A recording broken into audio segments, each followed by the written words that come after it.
لیکن اس وقت ہم ایک بہت بڑے اجتماعی درد کا شکار ہیں، اگر ہم اس درد کو محسوس کرنا چاہیں تو، اور وہ درد ہے ہمارے کلمہ طیبہ کا رشتہ رکھنے والے کلمہ گو مسلمان بھائی فلسطین کے مسلمان کا۔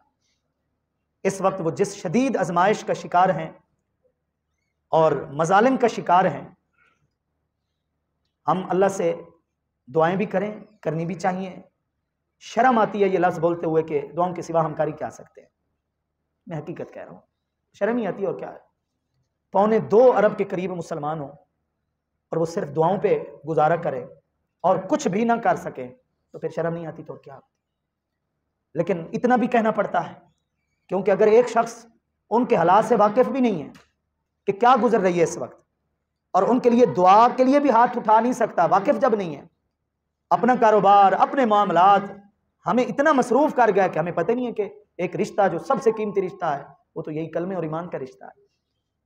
اور مجھے یہ بتائیں، آپ علیہ الصلوۃ والسلام نے تشریف لا کر یہ جو میلاد ہے، یہ جو ولادت کی محفلیں ہیں، آپ بتائیں آپ علیہ الصلوۃ والسلام نے کیا دیا ہے؟ احساس ہی تو دیا ہے، انسانیت ہی تو سکھائی ہے۔ اگر وہی احساس ہمارے دل میں نہیں ہے، وہی انسانیت ہمارے دل میں نہیں ہے، تو پھر تو ہم نے آپ علیہ الصلوۃ والسلام کے آنے کے مقصد کو ہی ہم بھول بیٹھے۔ اور روایت کے یہ الفاظ بڑے قابل توجہ ہیں کہ من لم یہتم بامور المسلمین فلیس منہم، من لم یہتم بامور المسلمین فلیس منہم، کہ جو شخص اپنے مسلمان بھائیوں کے حالات سے واقف نہیں ہے اور جسے اپنے مسلمان بھائی کا غمگین نہیں کرتا، فلیس منہم، وہ خود کو مسلمانوں سے شمار نہ کرے۔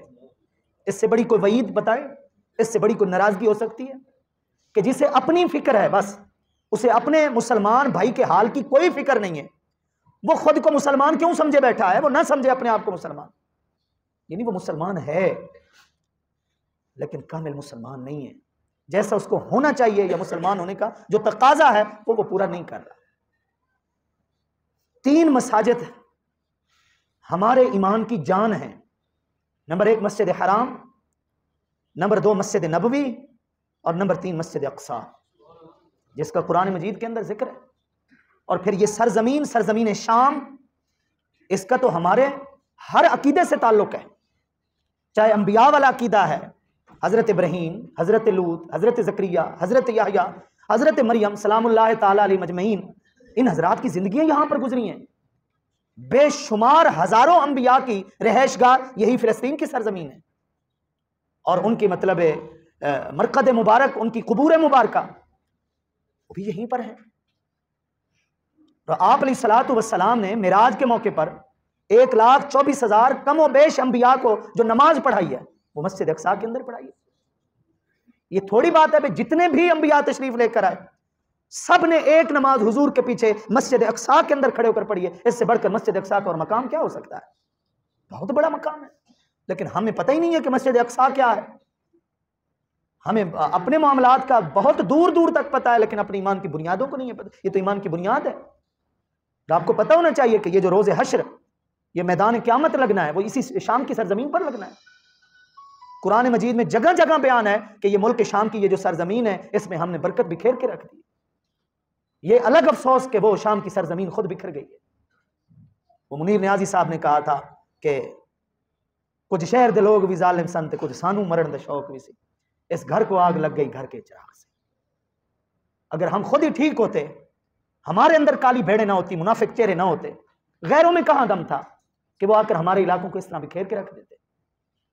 لیکن ہم اندر سے خود اتنے کھوکھلے ہو چکے ہیں کہ سوائے بیان بازی کے اور ہم کچھ بھی نہیں کر سکتے۔ ہم نے ہر 2-3 دن کے بعد ایک بیان دینا ہے، اور اس کے اندر بھی کہیں نہ کہیں کوئی سیاست کا چکر ہی ہوگا، کوئی لوگوں کی ہمدردی جیتنے کا ہی چکر ہوگا۔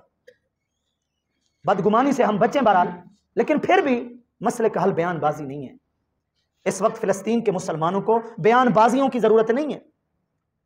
وہ سوشل میڈیا کے اوپر تصویر دیکھ لیں گے کہ احتجاج ہوا ہے پاکستان کے اندر، لیکن خدا نے جنہیں ایٹمی طاقت جیسی ظاہری اسباب اور وسائل کی دولت دی ہو نا، اگر یہ مشہور اسلامی ممالک صرف ایک بیان یہ دے دینا کہ ہم فلسطین کے ساتھ کھڑے ہیں، جو اسرائیل کے ساتھ کھڑے ہیں وہ سن لیں کہ ہم فلسطین کے ساتھ کھڑے ہیں، آپ دیکھ لیجئے رد عمل کے اندر، ریئیکشن کے اندر واضح آپ کو تبدیلی نظر آئے گی۔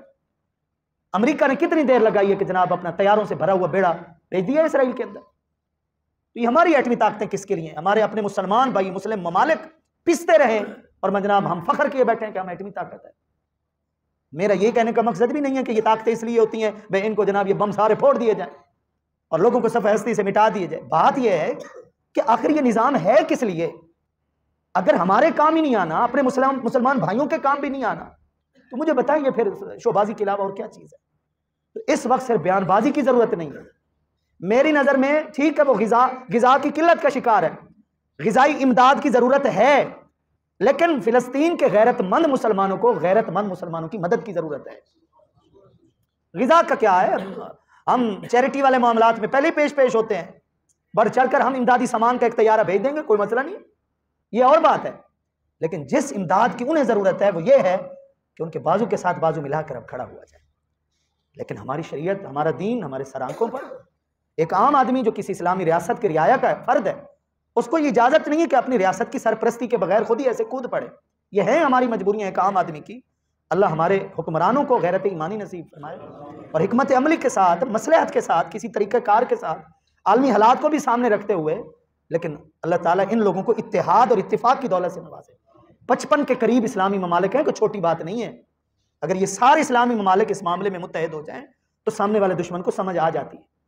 تو اس لیے اس وقت آپ دعا بھی کریں، اور بالفرض اگر کوئی قابل اعتبار ٹیم، میں قابل اعتبار اس لیے بول رہا ہوں کہ بے ایمانی لوگوں نے یہاں پر بھی نہیں چھوڑی۔ امدادی سامان کے اندر جو گھپلے ہوتے ہیں نا، جو کرپشن ہوتی ہے، وہ اللہ کے حفظ و امان، اللہ کی پناہ۔